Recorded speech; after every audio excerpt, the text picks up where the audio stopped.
maneira. Galera, já vamos falar logo dessa entrevista do José Botto para o Gazzetta dello Sport, jornal italiano. E assim, ele deu boas declarações, tá? Primeiro falando sobre o Wesley. Em entrevista ao jornal italiano Gazzetta dello Sport, José Botto, diretor de futebol do Flamengo, falou sobre o valor que o clube quer para vender o Wesley. Abre aspas. 20 milhões de euros, que hoje é 127 milhões de reais, não são suficientes. Para comprá-lo, pelo menos 30 milhões de euros, que na cotação de hoje dá 190 milhões de reais. O Wesley está pronto para a Europa. Veremos depois da Copa do Mundo. Mas não somos obrigados a vendê-lo. O que ele está querendo dizer aqui?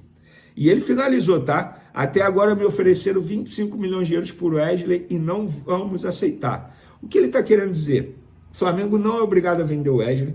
O Flamengo só vende o Wesley se chegar uma proposta de pelo menos 30 milhões de euros. E eu acho que a atitude dele está certa.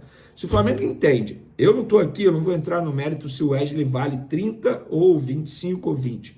Mas se a diretoria do Flamengo entende que o Wesley vale 30 milhões de euros, que só venda por esse valor. E já que ele falou isso, o Wesley só pode sair por esse valor. Porque senão vai ficar parecendo que fala uma coisa na imprensa e depois faz outra coisa ali no dia a dia. Então, que não venda o Wesley por um valor menor que os 30 milhões de euros, como ele acabou de citar aqui. Porque senão ele vai contra o discurso dele. Qual clube ofereceu 25 milhões de euros? Perguntei a uma pessoa do Flamengo. E essa pessoa do Flamengo simplesmente falou, vários clubes ofereceram, Venê. Não foi apenas um e nós não vamos vender. Beleza, eu, curioso que sou, tentei descobrir qual clube tinha oferecido 25 milhões de euros. Vários, assim, até mesmo da Itália, por exemplo, Roma e Milan, esses dois clubes ofereceram. E isso eu tenho certeza, é apuração. Roma e Milan ofereceram 25 milhões de euros por Wesley. O Flamengo não quis vender. Agora, outra declaração dele que me chamou a atenção foi... ele foi questionado sobre qual jogador ali do futebol italiano poderia pensar na contratação para o Flamengo, e ele falou, para o que precisamos agora, eu pensaria em Vlahovic, que é o sérvio atacante da Juventus. Nosso problema não seria dinheiro, mas convencer esses grandes nomes a virem para o Brasil. No futebol, nunca diga nunca. O Dusan Vlahovic, ele tem 25 anos, tá? Ele começou, obviamente, lá no futebol da Sérvia, chegou em 2017 e 2018 à Fiorentina, da Itália, ficou lá até a temporada 2021-2022, depois se transferiu para a Juventus, clube que ele defende até hoje. Na última temporada, 2024-2025, ele fez 42 jogos, 15 gols e deu 5 assistências. É um baita jogador, tá? E de fato seria uma boa contratação para o Flamengo, e foi o que o José Botto disse. Sobretudo para os times brasileiros, assim, começou muito bem, mas o fim é melhor do que o início. Tem que manter o foco. Tem que manter o foco porque geralmente depois de um grande jogo bate aquele negócio de fizemos um grande jogo, vamos ganhar na hora que quiser, e não é dessa maneira.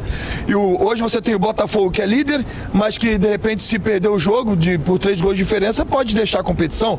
Você tem o Fluminense que hoje é líder, mas também corre o risco, se não fizer um bom jogo, se não entrar focado, de também sair da competição. E assim o próprio Palmeiras, que vai jogar contra o Inter Miami, que está em primeiro, e se não tiver focado, pode ser que de repente saia. Então eu acho que os times brasileiros têm que manter esse foco, não importa qual tipo de jogo e não importa quem é o adversário. Ou seja, Felipe, você não quer vestir a camisa do favorito, não é porque a gente até aqui, depois de 2 rodadas, está mandando super bem, melhor deixar como estava antes, Eric. A gente chegou aqui comendo pelas beiradas, não é bom vestir camisa de favorito nesse momento, né? Outro gigante que também acho que deu um recado importante foi o Bayern, mas o placar foi apertado. O placar foi, mas o Bayern se impôs contra o Boca, né?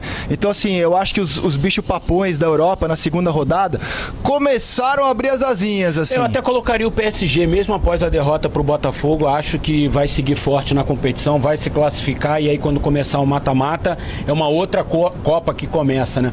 O que eu queria dizer, Rezé, é que eu acho que esse início está sendo muito importante, não é para o futebol brasileiro, porque assim, a gente recoloca o futebol brasileiro no mapa do futebol mundial. A seleção brasileira é diferente do futebol brasileiro. A seleção brasileira, ela está sempre na primeira prateleira.